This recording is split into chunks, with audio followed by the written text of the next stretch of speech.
¿Cuántas promesas te han hecho que no se han cumplido? Yo no te prometo un gran sueldo. Te prometo un trabajo fijo. No te prometo que siempre sea como el primer día. Te prometo que nunca te faltarán las fuerzas. No te prometo que todos tus compañeros resistan. Te prometo que se puede llegar hasta el final. No te prometo personas importantes. Te prometo personas que no saben cuánto valen. No te prometo que vayan a hacer caso de lo que digas. Te prometo que querrás repetirlo una y otra vez. No te prometo la comprensión de los que te rodean. Te prometo que sabrás que has hecho lo correcto. No te prometo que te vayan a pedir ayuda. Te prometo que te necesitarán. No te prometo una decisión fácil. Te prometo que nunca te arrepentirás. No te prometo un trabajo perfecto. Te prometo formar parte de un proyecto inolvidable. No te prometo que siempre vayas a obtener resultados. Te prometo que tu trabajo dará mucho fruto. No te prometo que vayas a tener grandes lujos. Te prometo que tu riqueza será eterna. No te prometo que siempre vayas a poder ser valiente. Te prometo que tu amor será más fuerte que el mío. No te prometo que puedas acabar con el dolor, el sufrimiento y la injusticia. Te prometo que estés donde estés, llevarás esperanza. No te prometo el reconocimiento del mundo. Te prometo una palabra eficaz. No te prometo seguridades humanas. Te prometo la certeza de que has sido elegido. Y te prometo que alimentarás al mundo.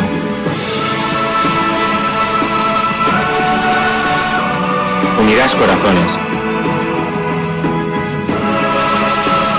Acompañarás a los que sufren.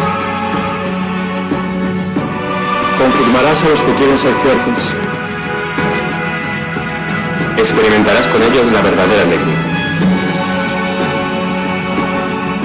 Sumergirás a los hombres en la verdad. Y serás sacerdote, testigo de Jesucristo.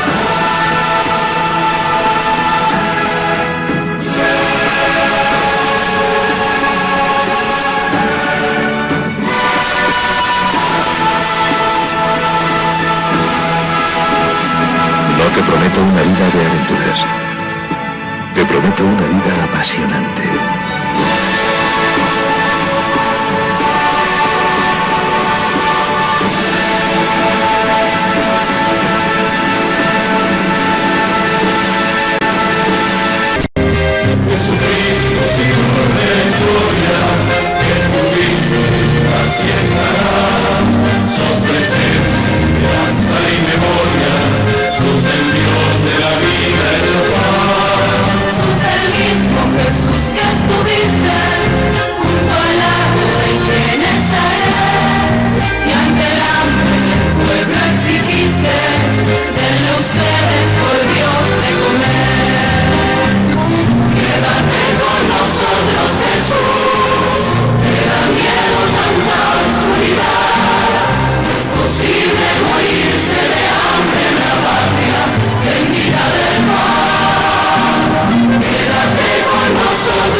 Invitamos a todos los que están en sus casas, a los que están en los hospitales, a los que están en distintos lugares de internación, que no pueden salir por enfermedad, por debilidad, a los que los cuidan, a los presos, a los monjes y a las monjas de clausura, a que espiritualmente peregrinemos para alcanzar el don de esta indulgencia del año santo 2025.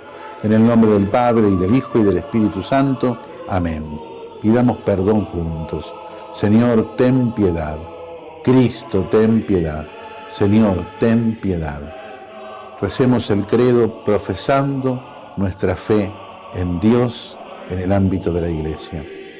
Creo en Dios Padre Todopoderoso, Creador del cielo y de la tierra, y en Jesucristo, su único Hijo, nuestro Señor, que fue concebido por obra y gracia del Espíritu Santo. Nació de Santa María Virgen, padeció bajo el poder de Poncio Pilato, fue crucificado, muerto y sepultado, descendió a los infiernos, al tercer día resucitó de entre los muertos, subió a los cielos y está sentado a la derecha de Dios Padre Todopoderoso. Desde allí vendrá a juzgar a vivos y a muertos. Creo en el Espíritu Santo, la Santa Iglesia Católica, la comunión de los santos, el perdón de los pecados, la resurrección de la carne y la vida eterna. Amén. Delante de Jesús, mirando a Jesús en el sagrario, le pedimos que venga a nosotros. Señor Jesús, no puedo recibirte ahora con la hostia consagrada, pero te pido que vengas espiritualmente a mi corazón. Jesús, quiero permanecer siempre con vos. Recemos por el Papa y por las intenciones que lleva en su corazón. Padre nuestro que estás en el cielo, santificado sea tu nombre. Venga a nosotros tu reino, hágase tu voluntad en la tierra como en el cielo. Danos hoy nuestro pan de cada día. Perdona nuestras ofensas, como también nosotros perdonamos a los que nos ofenden. No nos dejes caer en la tentación y líbranos del mal. Amén. Y a la Virgen le confiamos nuestra vida, la saludamos, le pedimos que nos siga cuidando para vivir siempre en la esperanza. Y que a todos los bendiga Dios, que es Padre, Hijo y Espíritu Santo. Amén. Amén. El peor analfabeto es el analfabeto político. No oye, no habla, no participa de los acontecimientos políticos. No sabe que el costo de la vida, el precio del poroto, del pan, de la harina, del vestido, del zapato y de los remedios dependen de decisiones políticas. El analfabeto político es tan burro que se enorgullece y ensancha el pecho diciendo que odia la política. No sabe que de su ignorancia política nace la prostituta, el menor abandonado y el peor de todos los bandidos, que es el político corrupto, mequetrefe y lacayo de las empresas nacionales y multinacionales. Estamos transitando un tiempo donde hay cosas que son increíblemente desconocidas por la inmensa mayoría del país, a pesar de que debería ser una noticia de tapa, de título de tapa de diario, que es el manipuleo que han hecho constantemente con el oro, con las reservas de oro de la Argentina, donde ahora ni siquiera la han informado en el cierre de balance que armaron para informar de la situación del gobierno en la economía y el país. No informan nada, no sabemos dónde está el oro, no le pusieron ninguna precisión, y las divisas, absolutamente todas las divisas, al mejor estilo de lo que había hecho Macri, que después lo tuvo que recuperar Alberto Fernández, mandar el oro afuera. Se habla que puede estar en Basilea, se dice que está en Inglaterra. Bueno, la verdad no sabemos dónde está el oro y tampoco parece preocuparle mucho a la oposición de preguntar a dónde mandaron el oro. Bueno, esto es parte de una situación inédita que se produce en el mismo momento en que el Fondo Monetario Internacional dicen voten por Milei, así se sigue endeudando la Argentina. Y yo agrego, ¿y no será que se quedan con el oro en forma definitiva y perdemos toda la reserva? Porque ese oro está en algún lado, ese oro sabe el Fondo Monetario dónde está. Y mientras tanto, la señora titular del Fondo Monetario Internacional pide, voten a Milei, argentinos, no cambien. Después trató de arreglar la metida de pata histórica que había hecho de participar, como prohíbe el reglamento de que lo haga, en política del mismo Fondo Monetario Internacional, no le permite hacer lo que hizo. Pero ella operó para que el voto venga para Milei, así podían endeudar a la Argentina para que los nietos de nuestros nietos sigan pagando la deuda de 20.000 millones de dólares que le quieren dar a el cachivache para que pague los 14.000 que debe, o sea que le hacen un asiento contable, y de los 6.000 que tiene un poco manteca al techo a ver si gana las elecciones. Ese es el cuadro internacional que se presenta ante un presidente insólito votado por la mayoría del pueblo argentino que no tiene ningún escrúpulo en manipular las propias divisas de la nación sin ninguna clase de explicación. Y no hay un diputado y un senador de la oposición que pregunten dónde mandaron el oro. Y no sabemos, porque no hay asientos que se informe, si el oro está en Inglaterra, si el oro está en cualquier otro destino, pero en realidad no sabemos a dónde lo mandaron. Lo que sí sabemos es que no está en el país. Ya lo había hecho Macri y lo tuvo que recuperar Alberto Fernández. Apenas vieron la posibilidad de tirar manteca al techo, estos libertarios que venían con el gran proyecto y el proyecto de ellos endeudador, nos metieron en 20.000 millones de dólares con el Fondo Monetario Internacional para endeudar a nuestros nietos y desapareció misteriosamente la información sobre el oro argentino que no está en el país. Y no pasa nada, y todo sigue normal. Y entonces, cuando mañana se provoque una movilización para ir a protestar contra este gobierno de Milei, debe ser masiva, debe ser una movilización donde la gente debe entender de lo que está pasando más allá de que quieran votar a quien quieran votar después. Pero hay un despojo a la vista de todos los argentinos y parece que a nadie le preocupa. La movilización del 30, que seguramente va a tener consecuencias porque es un paro con movilización, y digo va a tener consecuencias porque si el paro es importante, el fondo va a mirar y va a decir, che, ojo, ¿a quién le prestamos? Porque no la va a poder devolver, o si no, como quiere la titular del Fondo Monetario Internacional, sigan apoyando a Milei, así los nietos de los nietos de los nietos siguen pagando la deuda de este caprichoso que se hizo amigo de la señora, que nos recomienda a todos los argentinos, la titular del Fondo Monetario, rompiendo toda ética y todo reglamento, que haya que votarlo a Milei para que nada cambie, para que ellos puedan seguir endeudando al pueblo argentino. Si no reaccionamos, si no lo hacemos a tiempo, si no lo hacen nuestros legisladores, si no lo hacen los que tienen la posibilidad de hacerlo, si no se presentan los abogados para crear situaciones legales, el pueblo en la calle el día 30 tiene que demostrar que no está de acuerdo en aceptar este desastre de un cachivache que está empeñando a los nietos de nuestros nietos, los nietos de nuestros nietos. Bueno, en primer lugar, repetir algo que quizás ya sabemos, pero hay que decirlo para que todos lo sepan con claridad. El gobierno fue a pedirle auxilio al Fondo Monetario Internacional porque los que decíamos que el plan económico de Milei era insostenible, al final teníamos razón. Es decir, estaba con el dólar atrasado a propósito para poder de esa manera tener un ancla cambiaria para que los precios bajen. El ancla es cambiaria del dólar y fiscal, es decir, con el ajuste fiscal al cual vos te estás refiriendo. Se financió en la primera parte con dólares que vinieron de la devaluación y el cepo. En junio se quedó sin nafta, ahí vino el blanqueo. Con el blanqueo logró volver a tener 20.000 millones de dólares. Luego vino un repo con el Banco Central, es decir, deuda que tomó el Banco Central. Y ahora con el Fondo Monetario Internacional lo que está haciendo no es solamente estirar los pagos de lo que ya vencía de antes. Porque el gobierno dice, todo esto es lo que heredé. Yo no hice nada malo, es lo que me tocó. Eso es falso. El gobierno tiene vencimientos con el Fondo Monetario Internacional, por ejemplo, este año 2025, que son de 1.900 millones de dólares solamente de intereses, pero está pidiendo 20. O sea, 1.900 vencen, pero pedís 20.000 millones. Bueno, evidentemente hay más deuda. Entonces, lo primero a decir es, hay más deuda para los argentinos, para los formoseños, las formoseñas. Eso significa que para adelante tenemos que pensar cómo nuestra estructura productiva paga esa deuda, es decir, junta esos dólares para pagar esa deuda. Y además, lo que vos estás diciendo, el Fondo Monetario Internacional, en su reporte que se publicó esta semana, dice, la Argentina va a tener que hacer una serie de ajustes para poder tener superávit fiscal más grande que el que tenemos ahora. Esto quiero ser clara. Hoy, para el 2025, se espera 1,3% de superávit fiscal y ya para el año que viene, según el Fondo Monetario Internacional, dicen 2,2%. O sea, de 1,3 a 2,2. Ese casi punto, porque es 0,9 de diferencia, puntos porcentuales del PBI de superávit.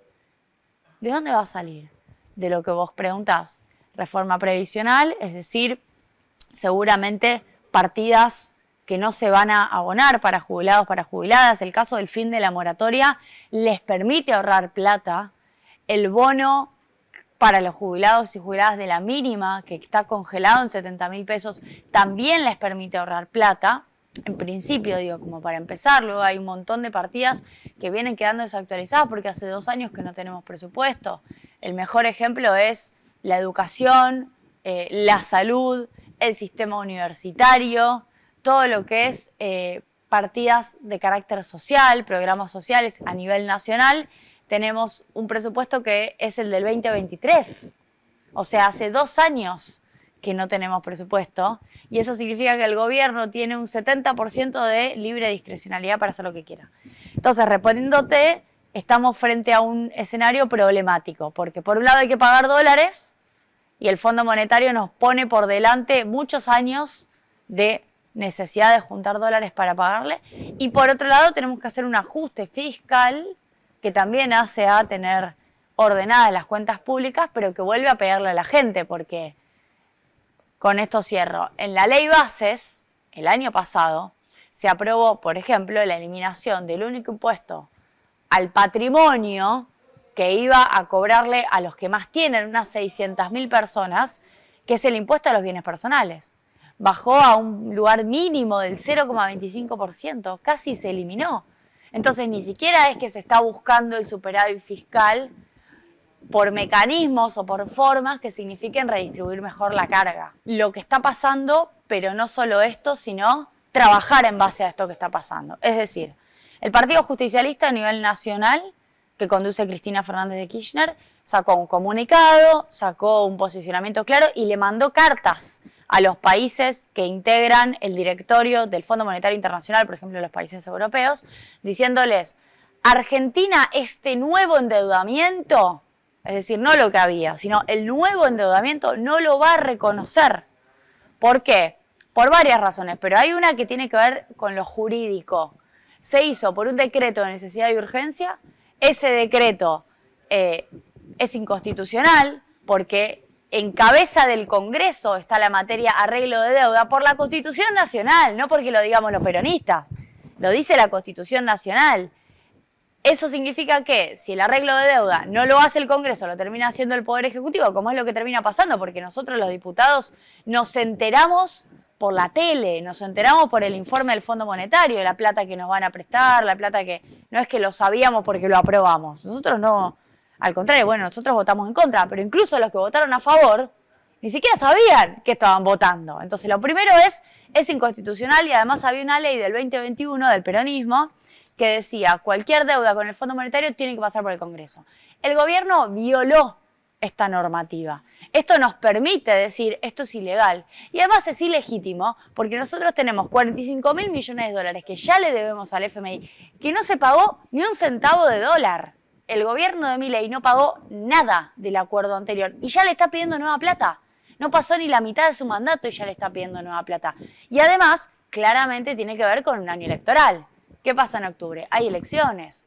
Ya en febrero empezaron con las tratativas para pedirle plata al gobierno nacional. Estamos en un contexto en el cual le ponen mucha plata, como ya le hicieron a Macri, como ya hizo también el mismo Donald Trump a Macri, al ministro de Macri, que era Caputo, para financiarle el año electoral. Bueno, lo mismo pasa ahora, y nos parece que hay que defender la soberanía del pueblo argentino. Claro que ha habido una baja de la inflación respecto a un punto alto al cual se llegó, que era de 12% mensual a fines del 23 y que Milei la lleva al 25% en el mes de diciembre del 23. Esto lo quiero recordar porque la suba del dólar de 118% llevó la inflación al 25%, y desde ese punto de partida, con el dólar planchado, más el ancla fiscal, más el ancla monetaria, más el ancla salarial, se fue desinflando. Y sí me parece importante, sobre todo porque hay que hacer una revisión para atrás de qué pasó en el gobierno y por qué la mayoría de los argentinos eligieron a Milei en el balotaje. Bueno, evidentemente la inflación era un problema. Y era un problema que hacía que aun si los ingresos y si el gasto público del Estado en el 2022, en el 2023, intentaban compensar el aumento de precios y generaba quizás hasta una mejora en algunos sectores en términos reales, igual la inflación generaba caos para la población. Entonces ahí sí hay un aprendizaje porque hay una valoración de parte de la población de la mayor estabilidad en términos de precios. Esto sí es algo que el peronismo tiene que revisar. Habiendo dicho esto, claro, ¿cuáles son las razones de la baja de la inflación? ¿Por qué Milei quiso tener el dólar a 1000? Hasta incluso lo llevó a su ministro Caputo a decir en un montón de lugares, no vamos a devaluar, el crawling peg va a ir al 1% mensual, es decir, no se va a mover, y de la noche a la mañana ponen bandas cambiarias que van del 1000 al 1400, es decir, podría hasta haber una suba del 40%, que no la hubo, pero podría, es decir, aceptarían una devaluación. Bueno, porque evidentemente no era sostenible moverlo a este ritmo.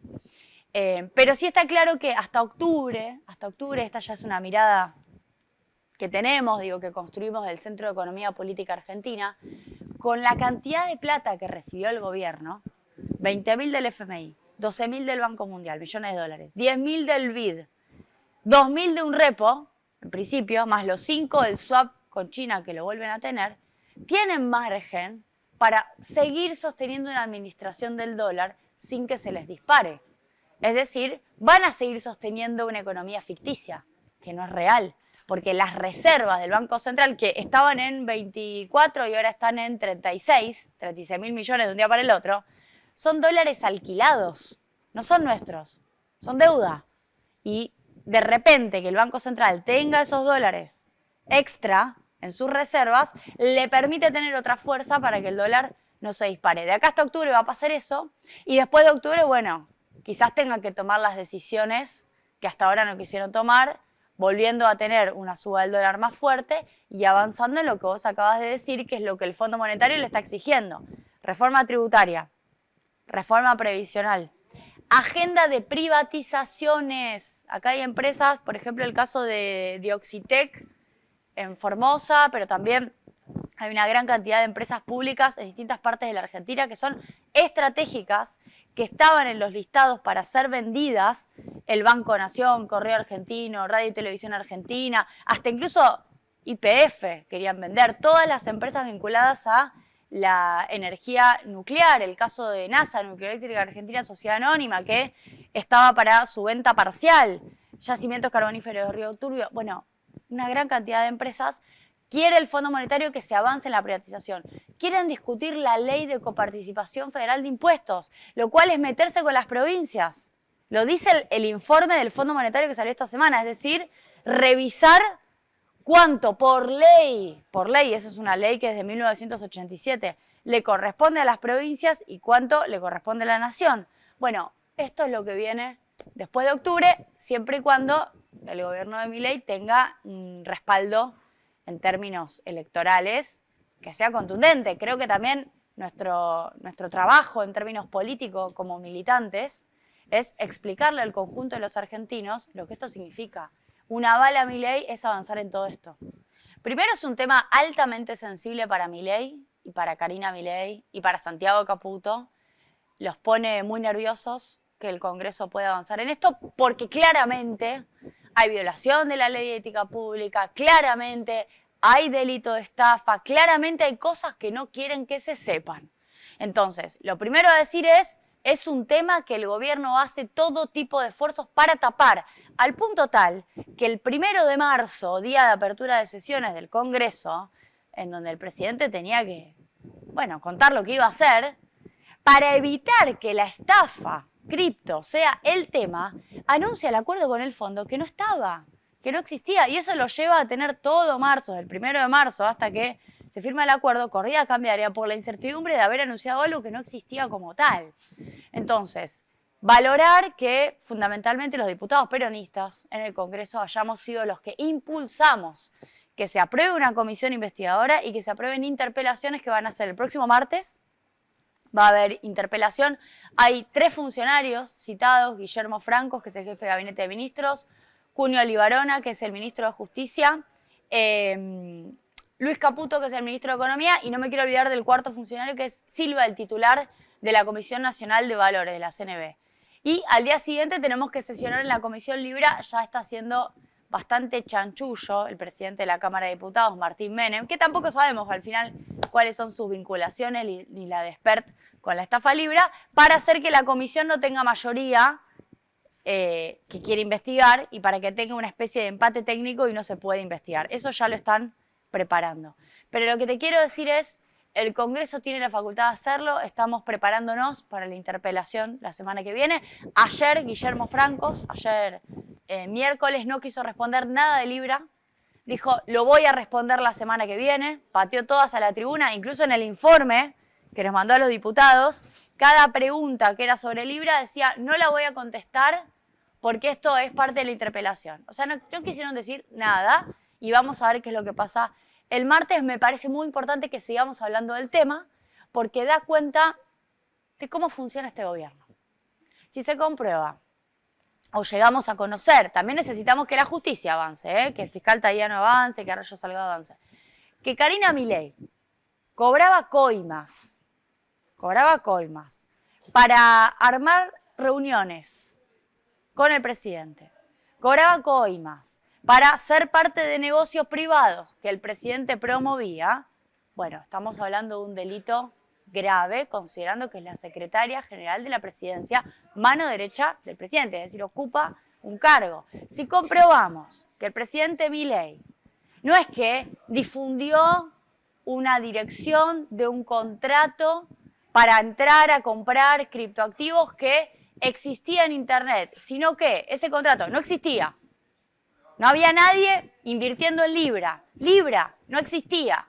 Y unos 20 minutos antes de que Milei tuitee, se crea una moneda, no existía, se crea, nadie sabe la dirección. Y el primero que la pone en Internet es el presidente, con unos 22 segundos previos en donde entraron antes los estafadores que se quedaron con la plata. Primero entraron los que pusieron algo de plata y después se la llevaron. Bueno, si se comprueba eso, el presidente está en serios problemas. Y me parece que es atribución del Congreso investigar.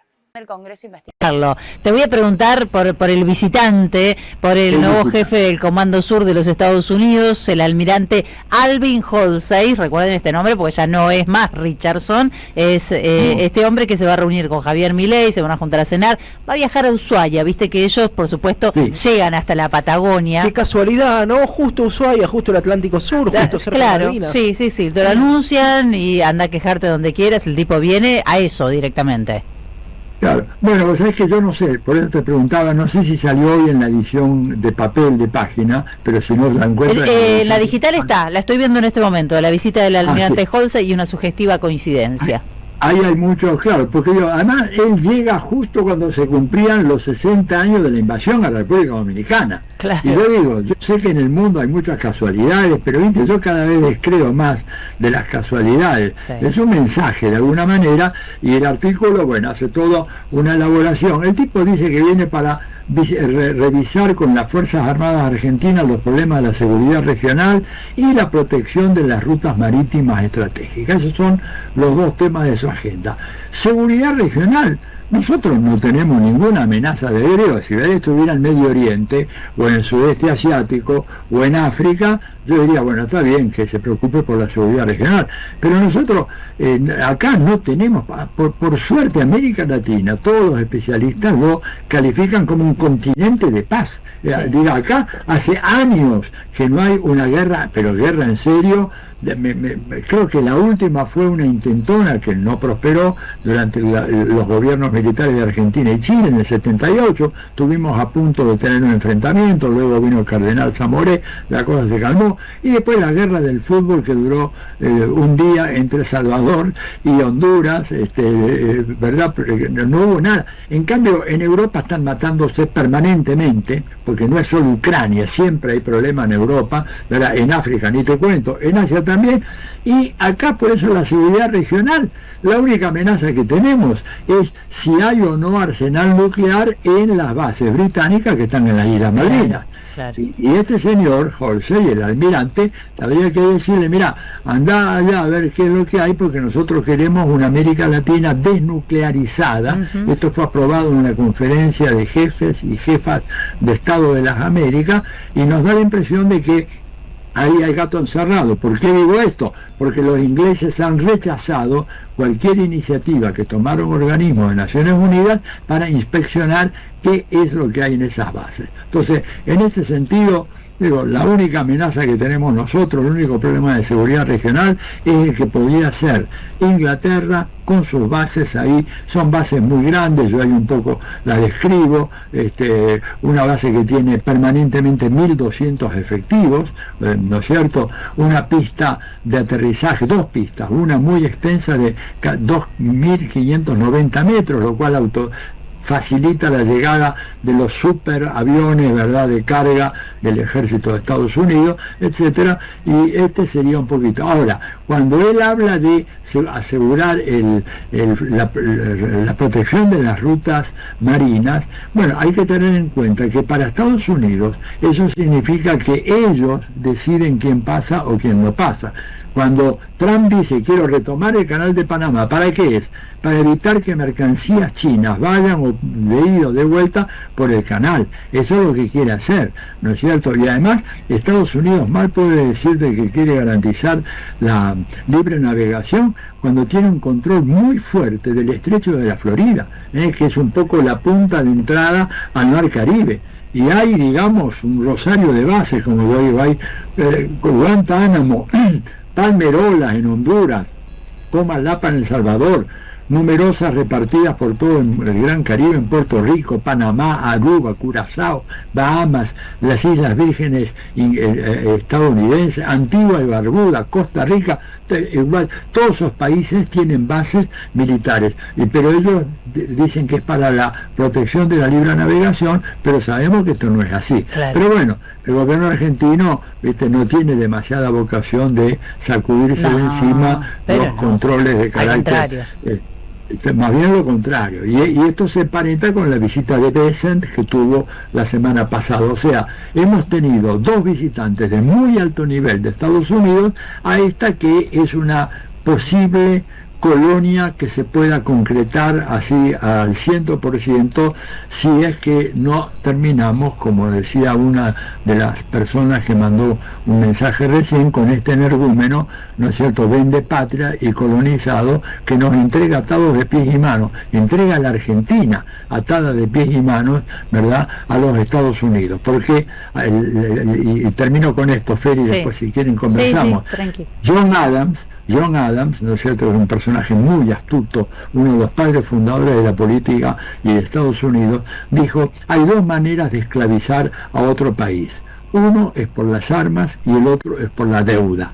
Y a nosotros nos están esclavizados, lo firma el señor John Adams, segundo presidente de la historia de los Estados Unidos. Argentina ha sido esclavizada por esta deuda que esta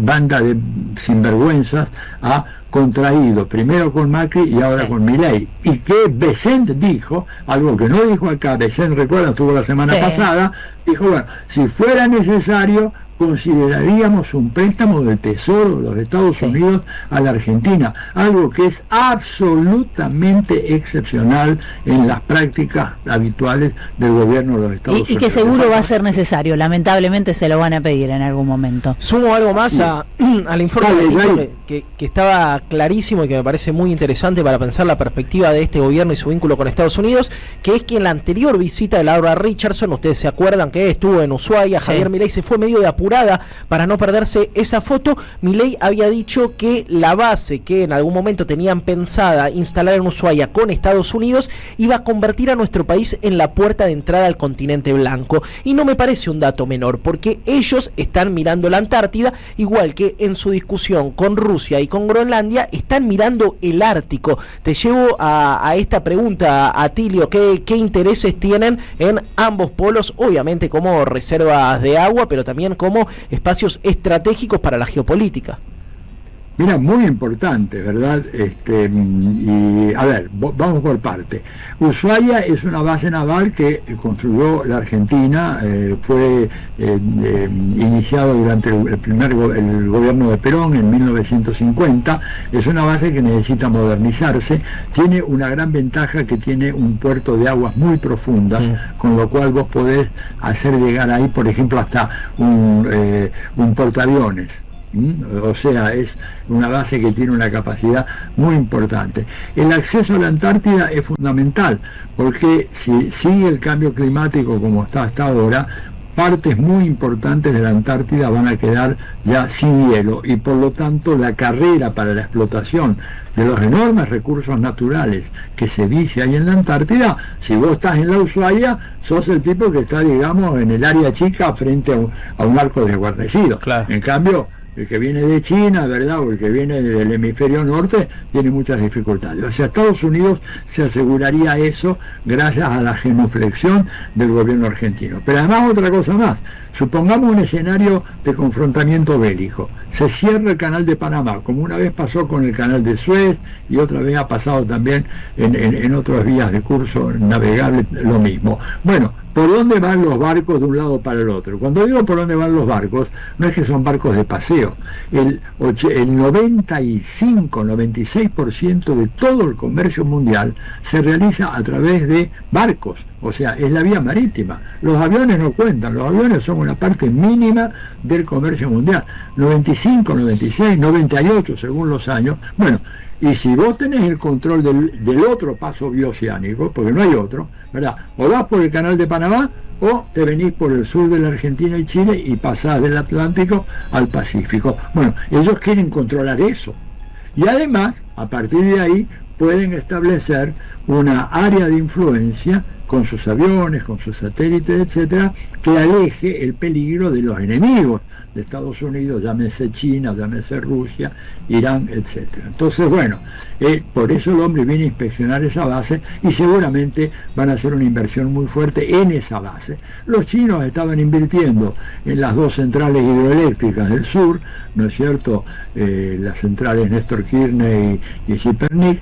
Se acabó esa, o por lo menos se paralizó, lo paralizó Macri, lo dejó paralizado Alberto, y estos no quieren que se haga, porque además para Estados Unidos en momentos tan críticos como este, porque estoy viendo, por ejemplo, en la prensa americana en estos últimos días ya las críticas que hay al gobierno de Trump son devastadoras. Sí. Yo no sé, ¿verdad? La han visto ustedes también, Feli, es tremenda las cosas que están diciendo, el derrumbe de los Estados Unidos, el efecto boomerang de los aranceles.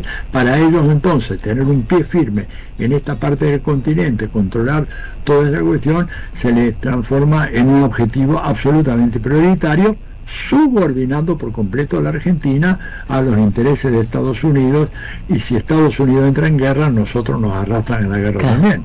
Vi una declaración, creo que fue ayer en las últimas horas, de Donald Trump ratificando que él va a seguir al frente, o sea, va a gobernar Estados Unidos, pero además el mundo también, ¿no? Y obviamente alrededor un coro de cipayos, entre ellos nuestro presidente, diciéndole sí, señor. Claro, la idea, pero escúchame, la idea de gobernar el mundo, que lo dije así textualmente, sí, es una idea que, te aseguro, yo no recuerdo jamás habérsela escuchado a un presidente de Estados Unidos. Han dicho, vamos a liderar, vamos a conducir, pero decir, vamos a gobernar el mundo, sí, es algo que habla de un tipo que está absolutamente ya sacado y que dice cualquier cosa, y esto es lo que está provocando al interior del propio gobierno de los Estados Unidos, una pugna muy fuerte entre sectores que ven que se está pasando de la raya y puede llegar a producir un resultado tremendamente desfavorable, y es cuestión de pararlo. Y esto un poco se está viendo por el tema de Ucrania, en donde ya claramente se ha establecido de que los territorios que fueron controlados, han sido controlados por la guerra, por parte de Rusia, sí, van a quedar en manos rusas. Entonces me parece que en ese escenario tenés a los europeos queriendo pelear, siguiendo su vieja tradición de matarse entre ellos, pero Estados Unidos que tiene otras prioridades. Las prioridades de Estados Unidos pasan más bien por controlar al gigante asiático y no inmiscuirse en la política europea. Claro. Le habían preguntado a Donald Trump algo con respecto a las diferencias entre lo que fue su primer mandato y su segundo mandato, ¿no? Que puede haber diferentes lecturas. Y él dice que en el primer mandato su prioridad había sido manejar el país y sobrevivir, y que se había enfrentado a tipos corruptos que intentaban investigarlo. Y en la segunda presidencia, dice él, su influencia se expandió, manejo el país y el mundo. Directamente esa es la mirada, la percepción que tiene él sobre su segundo mandato, pero lo cierto es que la lectura hacia afuera, por las críticas en los diarios y los diferentes sectores de poder, es que no sé si aumentó su influencia, me parece que está mucho más debilitado. No, yo creo que si hay una lección a sacar ahora, Jair, felicita, es que lo que el tipo dijo no lo puede cumplir. A ver, claro. Dijo que acababa en 24 horas la guerra de Ucrania, sigue todavía. Dijo que iba a lograr la paz en Medio Oriente y que iba a transformar Gaza, una especie de mar o lago, ahí en el ni bola. El genocidio sigue, y digo, ya que estamos en un programa de radio y periodístico, ya Israel ha asesinado en Gaza y en sus ataques más de 200 periodistas. Sí. Y yo quiero ver qué pasa con el Pen Club y todas esas organizaciones que se ponen el grito en el cielo cada vez que hay alguna tentativa de democratizar el acceso a los medios de comunicación. No han dicho ni una palabra. Más de 200 periodistas asesinados. Sí. Ni hablemos de médicos, hospitales y todo eso. Bueno, o sea, Trump ha dicho mucho, pero ha hecho poco. Y les doy un dato más. Por ejemplo, uno dice, y está deportando mucha gente. Sí, pero cuando te pones a mirar el número fino, resulta que por día Barack Obama, hasta ahora, deportó más gente que Trump.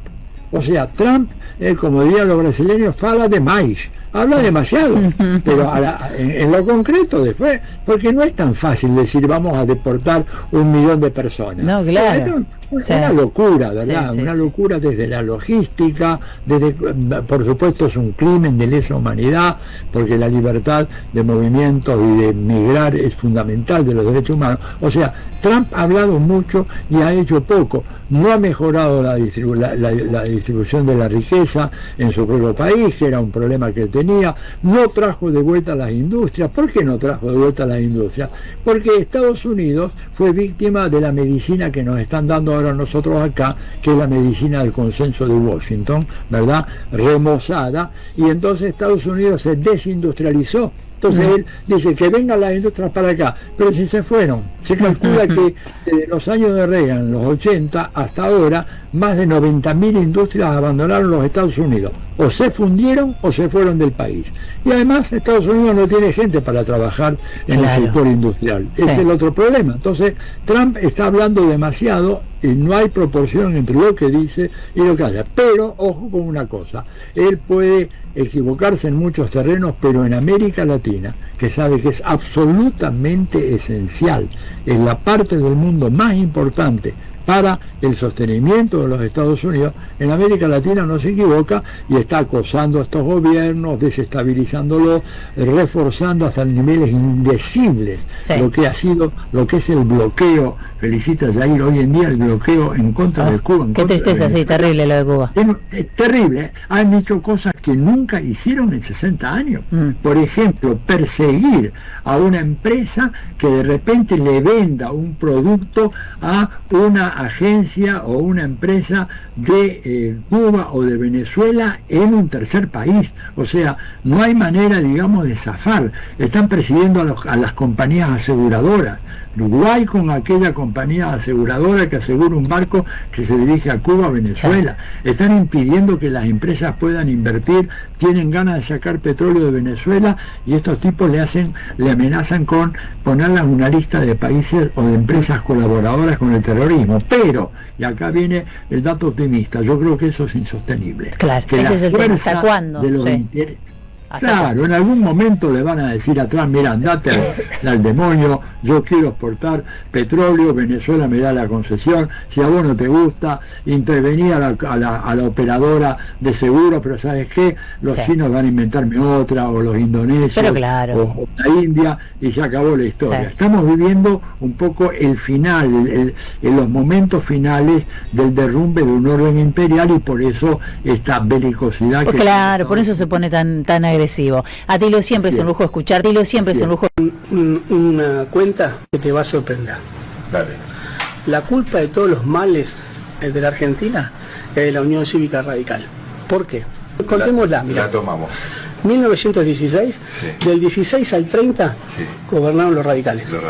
Del 31 al 43 gobernaron los radicales. Con la dictadura de Aramburu y Rojas, medio gabinete ministerial era radical. Después gobernó Frondizi, que era radical. Después gobernó Ilía, que era radical. Con la dictadura militar, la última del 76 al 83, hubo 200 intendentes radicales, ninguno peronista. ¿No? Después gobernó 6 años Alfonsín, después gobernó 2 años de la Rúa. En los últimos 100 años, 70 años gobernó el radicalismo. Uno podría hacer esa chicana, pero ¿cuál es la diferencia? Uno no tiene la deshonestidad intelectual de saber o de decir que Irigoyen y Alvear no eran lo mismo. Y no eran lo mismo Alfonsín que de la Rúa. Yo no tengo esa deshonestidad intelectual. ¿Por qué ellos sí tienen esa deshonestidad intelectual de meter todos en la misma bolsa? ¿Es ignorancia o es supremacismo político? Y hay una cosa más. El peronismo gobernó de los 80 años, gobernó 30 años, 35 años. Pero el 25 años el Estado Nacional persiguió al peronismo. No hay en la historia argentina ningún partido político que haya sido perseguido brutalmente por el Estado Nación como lo fue el peronismo. Tiene la palabra a continuación el diputado Cristian Castillo. Sí, señor jefe de gabinete. En el tuit que puso el presidente Javier Milei el 14 de febrero decía que este proyecto privado se dedicará a incentivar el crecimiento de la economía argentina, fondeando pequeñas empresas y emprendimientos argentinos. El mundo quiere invertir en Argentina. Pero la realidad es que no hay ningún fondeo de nada y lo que hubo fue una estafa, una maniobra de rug pull, donde los que invirtieron siguiendo el consejo del presidente perdieron un montón de plata y los que hicieron esta maniobra se beneficiaron económicamente. Usted sostuvo acá, ante una pregunta de un hecho crucial, central para esto, que es quién le dio el código del contrato para poder hacer la maniobra al presidente, usted dijo que esa información era pública. La jefatura de gabinete tiene más de 2.600 empleados. Usted, con todo su equipo a disposición, ¿constató en algún lugar esa información pública? ¿O sabiendo que venía acá y que le íbamos a preguntar esto, nos va a decir es pública y no nos va a dar ningún dato fehaciente de que antes del tuit del presidente ese código estaba en algún lugar? Primera pregunta. Insisto en lo que ya informé en el inicio de esta sesión, no en el inicio, sino a las 2 horas del inicio de esta sesión. El presidente lo dijo también públicamente que la información era pública.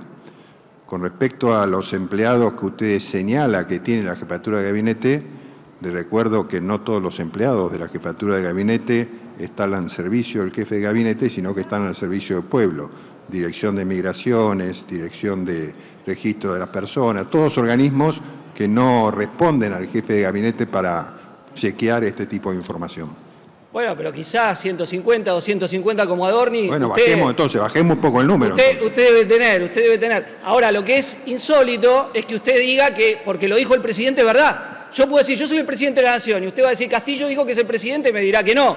Lo que dice el presidente es opinión del presidente. Acá hay que constatar que lo que dice el presidente no es mentira, no le está mintiendo al pueblo, y es la verdad. Si no, usted se va a ir de acá, y ya creo que le está creciendo la nariz de Pinocho, no sé hasta dónde va a llegar, porque acá usted tiene que dar la información fehaciente, si no, ¿a qué vino? Usted vino a dar información fehaciente. Si usted dice es pública, lo tiene que constatar. Y usted acá está diciendo que no lo constató, o sea que está diciendo algo que no sabe si fue así. Segunda pregunta que le quiero hacer. En esta Cámara, en la sesión informativa, Friedman afirmó que ante el Tech Forum se comunicaron con él de la Casa Rosada, y eso lo puede ver la transcripción, digo, de la sesión informativa que hubo y que él habló, donde a él le dio sospechas Novelli, Terrones Godoy, donde afirma que googleándolo se ve que eran dos estafadores mucho antes de que fuera la estafa Libra. Ante esta información que le dio Friedman a la Rosada, según él afirma, ¿no?, que le dio esta firma a la Rosada, que lo llamaron para pedirle información, ¿qué hizo el gobierno, el Poder Ejecutivo, con esa información en la mano de que Terrones Godoy y Novelli eran dos estafadores implicados en estafas previas? Diputado, yo no tuve nunca esa información y creo que el presidente tampoco, si no, no hubiera avanzado en el proyecto de la manera que lo hizo. Tercera pregunta que le hago. Primero, hubo Alconada Amón en el diario La Nación y en el día de hoy, en el sitio diario Red Juan Alonso, señalan que hubo funcionarios de los Estados Unidos, presuntamente en el texto de Alconada Amón y afirmativamente en el texto de Alonso, diciendo que son del FBI, y que interrogaron a Marcelo Aranda en el Hotel Sheraton respecto de este caso. A usted, como jefe de gabinete, después del artículo de Alconada Amón público, ¿le llegó la información de quiénes eran esos 4 norteamericanos que estaban interrogando a gente en el Hotel Sheraton respecto al caso Libra y a Handy Davis en particular? Y después de haber tenido esta información, la Secretaría de Inteligencia, que le destinan cualquier cantidad de presupuesto, ¿no sabía que hay funcionarios del FBI en Argentina interrogando a personas vinculadas de una o de otra manera con Davis? ¿No le consta? No me consta. Cuarta pregunta que le voy a hacer. El presidente Milei afirmó, espere que lo estoy buscando, el presidente Milei afirmó que a Davis lo conoció en el Tech Forum por primera vez. Sin embargo, su primer ingreso a Casa Rosada fue en julio del 2024. El Tech Forum fue en octubre. Y Gideon Davis dijo previamente al Tech Forum que su hermano ya lo había visto en 2 oportunidades antes a Hayden Davis. ¿Por qué mintió el presidente respecto a la fecha en que conoció a Hayden Davis? No, no creo que el presidente haya mentido y las fechas que son las reales están suministradas en mi informe. Sí, pero yo le estoy diciendo que dijo que lo conoció después de lo que lo conoció, o sea, mintió. No, yo no estoy en conocimiento de que el presidente haya dicho lo que usted dice que dijo. ¿Cómo? Es lo que dijo él públicamente en el reportaje con Johnny Viale. ¿Usted lo vio ese reportaje? ¿Usted lo vio ese reportaje? Por supuesto que lo vi. Bueno, ahí lo dijo. Y dio mal la fecha. Pero, diputado, no me le consta. Diputado, acuérdese el reglamento. Listo, ¿no? listo. Le hago escuchar Gracias, un audio. Cristian. No, diputado, no se pueden reproducir audio acá. No, le pido, no está permitido, diputado. Haga la pregunta y diga lo que dice el audio Son usted. 14 segundos. El audio es del reportaje que dio Milei en Radio con Voz, Ernesto Tenenbaum, donde después del escándalo Vulcano, hecho también donde está Novelli implicado, dice: mis opinions las cobro. En esta ocasión, Milei, por hacer lo mismo que había hecho con Vulcano, ¿qué recibió a cambio? Nada. ¿A usted le consta que ningún miembro del gobierno, funcionario político, miembro del bloque del gobierno, no apostó a Libra y está entre los ganadores? Pone las manos en el fuego por todos los miembros del gobierno que ninguno actuó, o miembros del partido oficial que no tenían información privilegiada y se vieron beneficiados económicamente por esto. Pone las manos en el fuego. Diputado, yo no soy un investigador, ni un fiscal, ni un juez. Yo entiendo que hay una causa que recabará la información correspondiente y si hay alguna persona implicada deberá responder a la justicia. Si usted me hace la pregunta a mí personalmente, le diría que entiendo que no hay ninguna persona del gobierno implicada. Lo último que le digo, acá hay un cuadro donde mostramos todas las conexiones que llevan a Javier Milei y Karina Milei. Pueden verlo en mi red de X para verlo claramente, cómo está, con toda la información disponible.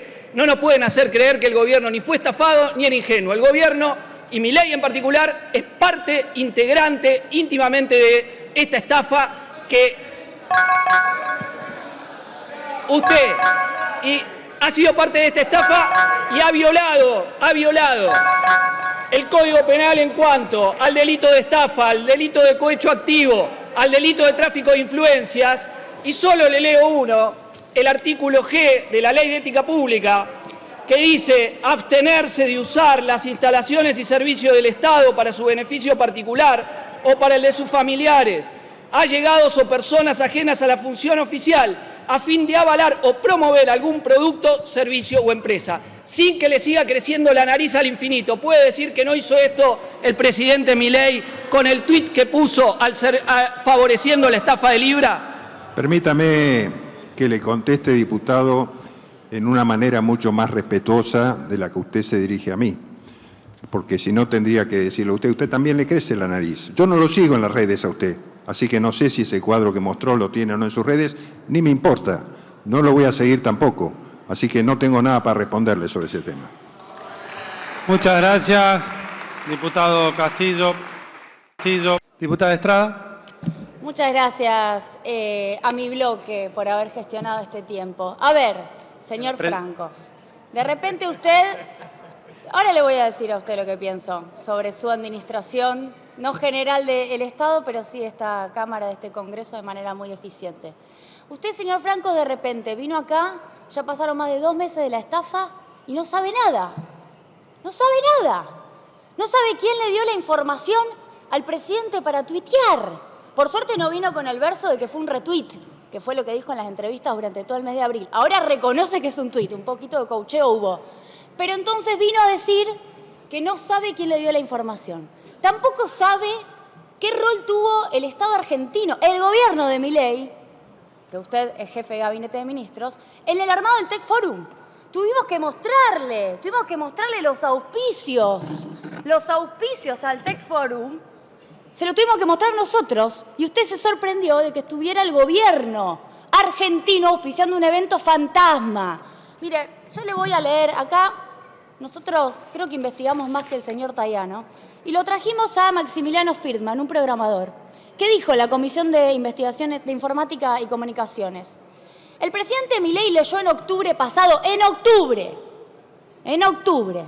o sea, no había pasado Libra, un hilo mío, dice Friedman, donde denunciaba que estaba validando estafadores cripto y se alertó por el Tech Forum. En ese momento buscó interiorizarse a través de alguien extremadamente cercano que me contactó. Me pidieron pruebas, las di, decidieron seguir. Esta persona lo testificó acá y además es un testimonio que está en la causa de Tayano. ¿Quién lo llamó desde Casa Rosada a Friedman? Dice que fue desde Casa Rosada. ¿Por qué no escucharon lo que ya muchos decían sobre los estafadores que estaban con Milei y con Karina?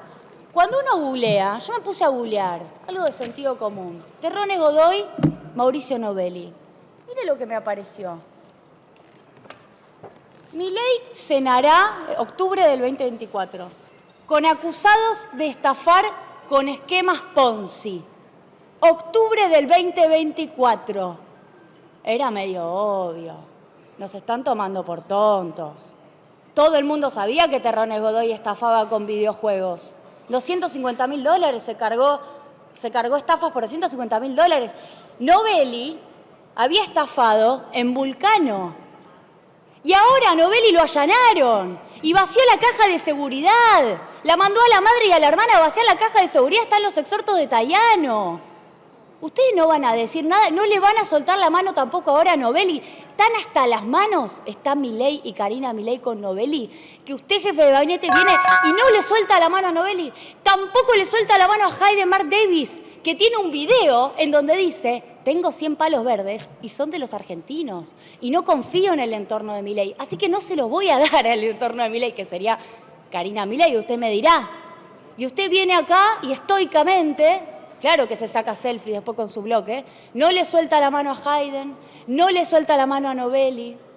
Usted tiene que explicar, porque de otra forma se llama encubrimiento, usted tiene que explicar qué rol juega Karina Milei en la habilitación de las visitas a Casa Rosada.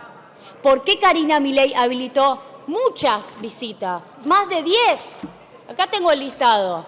8 de enero, Karina Milei recibe a Novelli en Casa Rosada. 5 de abril, Karina Milei recibe a Novelli en Casa Rosada. 6 de junio, Karina Milei recibe a Novelli y a Sergio Morales. 11 de junio, 16 de julio, 1 de agosto, 20 de septiembre, 27 de septiembre, 4 de octubre, 1 de noviembre, 21 de noviembre y 30 de enero. Karina Milei y el presidente Javier Milei con Novelli. Cuando usted dice habilitar las reuniones, no por significa favor, silencio, participar por favor. de las reuniones. Silencio, por favor. Yo le pregunto, señor Francos, si no se reunió Novelli con Karina, ¿con quién se fue a reunir a Casa Rosada?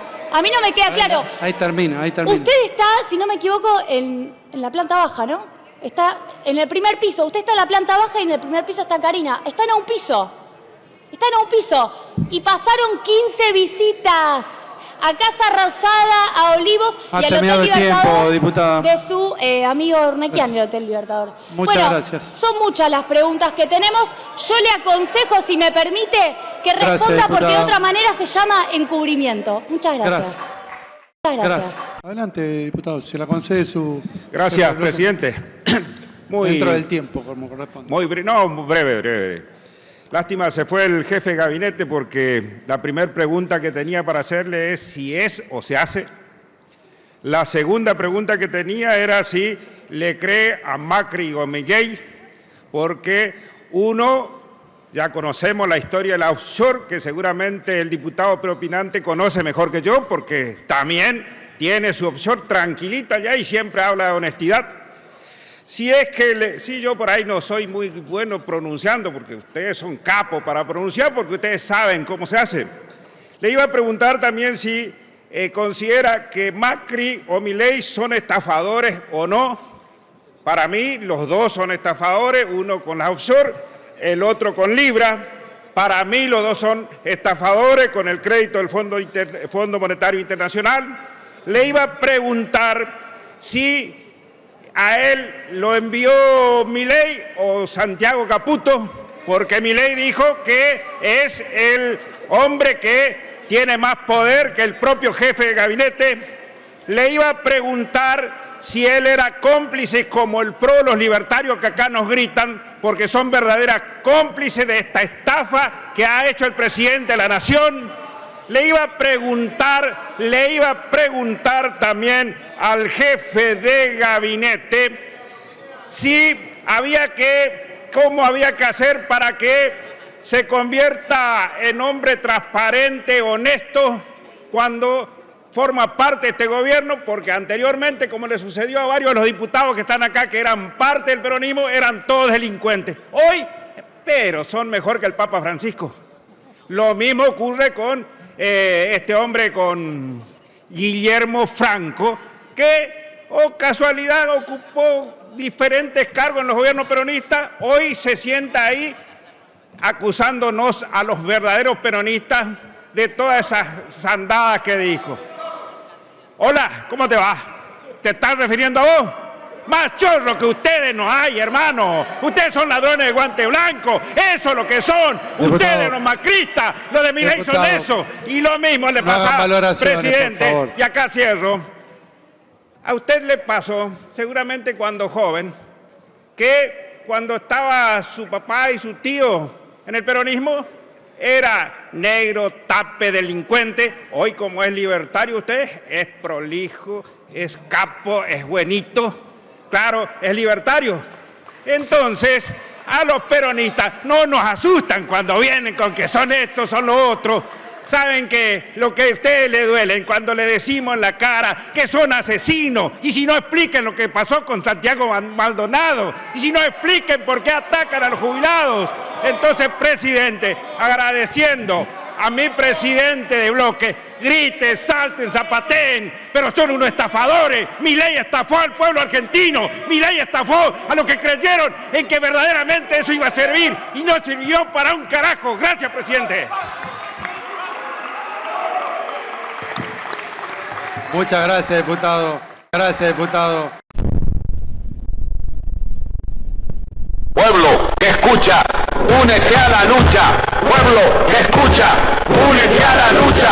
Pueblo que escucha, únete a la lucha. Pueblo que escucha, únete a la lucha. Pueblo que escucha.